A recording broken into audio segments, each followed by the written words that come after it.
Idara ya usalama gatuzi la Isiolo imefanikiwa kuzua zaidi ya bunduki 50 kutoka mikononi mwa wahalifu kwenye kipindi cha mwaka mmoja.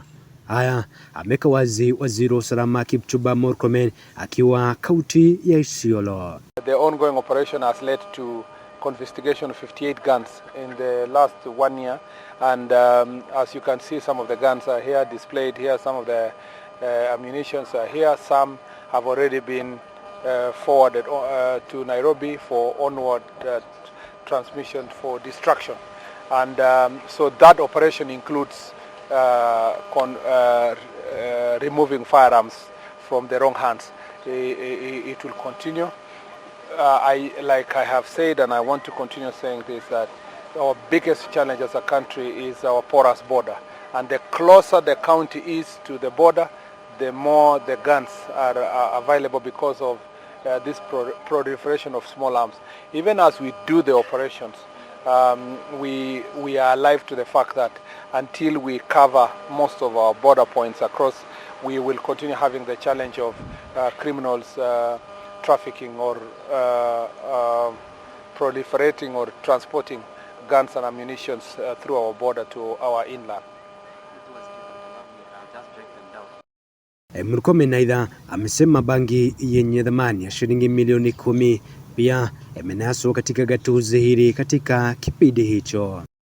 Today we are here for jukwaa la usalama, which is security and service delivery baraza at the grassroots level to discuss issues that are affecting security and service delivery in this county of Isiolo.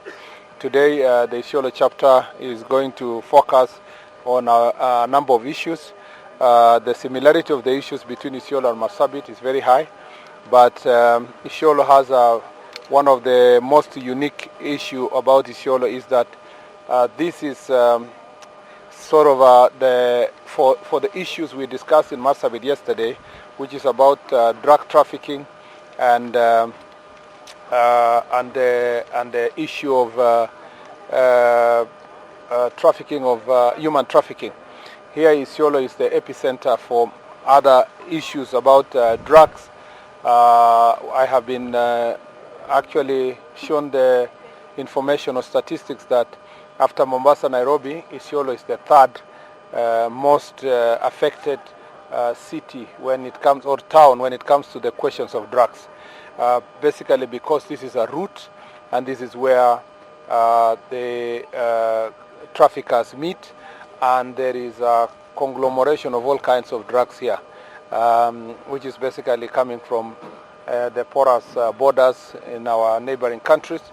And this is an issue that we have been focusing on together with human trafficking. As you know, in Operation Ondoa Jangili, Furusha Walifu from this area has been focusing on these issues to make sure that we arrest and deal with the drug traffickers. As you must have seen here, a lot has been done. A number of suspects have been arrested. A lot of drugs have been confiscated, which includes cannabis sativa and also heroin, among others. Aidha ameelezea kujitolea kwa asasi za usalama katika kufunga mianya yote ambayo imekuwa ikitumika na wahalifu. But our security forces are doing everything possible to ensure that those routes are closed. Most of the parts have been closed, and that's why there is relative peace on the part of the side of Meru. But there are two corners on the far end of Mailisaba, this side, and towards facing these sides of Garissa, Karbatula, on this other end. And we are doing, there is some work that is being done to make sure that those areas are closed. You know that we have had a very good support also. Our security forces have received great support from the National Police Reserve, whom we have deployed in the recent past, and we have a backlog of about 200 to 300 of them, and we are assessing the right areas, identify the people, recruit them so that they can assist the security forces. We are also organizing the NPR properly so that their command is clear and they report to the OCSs, and the chiefs will have to account for their whereabouts. And we want to make sure that also those who we recruit do not collude with criminals or bandits. Murkomen aliyezuru kaunti Isiolo kwa ziara ya kiusalama kupitia jukwaa la usalama amesema wanasiasa hawatakubalishwa kuingilia mchakato wa kuwachagua machifu. I'm forgetting the first one, but on the last question, you're talking about the issue of political interference. Is very true. We receive an influx of all kind of political leaders who want to influence hiring of the chiefs and the assistant chiefs, and we have been very firm. We've told the county commissioners, regional commissioners to remain very firm, to make sure that those chiefs who are going to be hired are not pledging their allegiance to their political leaders, because then that they will lose meaning. Because one of the reasons why in some countries the public service is not stable is when it is wavering based on who is in political office at any given time. So we'll remain very firm, even when the next hiring is done. It must be done transparently, including involving public participation. Huku pia akiwatahadharisha wanasiasa dhidi ya kutetea wahalifu kutoka kaunti zao. So even as you defend people who are supposedly from your own county, just know that you are also living with the enemy. That's why they come precisely to a particular place. They know how to follow routes where the police officers are not there, or the NPR. They even report as to where the NPR are, include the strength of those NPR, because these are collaborators. So I don't want any leader to defend criminals if they are in their own county, because they are the ones that,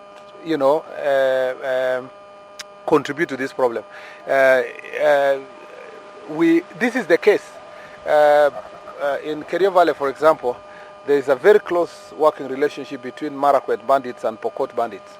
Very close working relationship.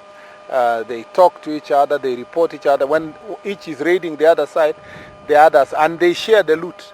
They share the cows when they get and so forth. So be very careful. I want to tell leaders, be very careful when you are defending criminals that are within your own county. They actually could be the ones who are the real raiders, because they know the places, they know so let's leave the security officers to do their job the best way they know. Nikiripotia Kamachu TV kutoka mji mkuu wa Isiolo, langu jina ni Wachumbi Kamachu.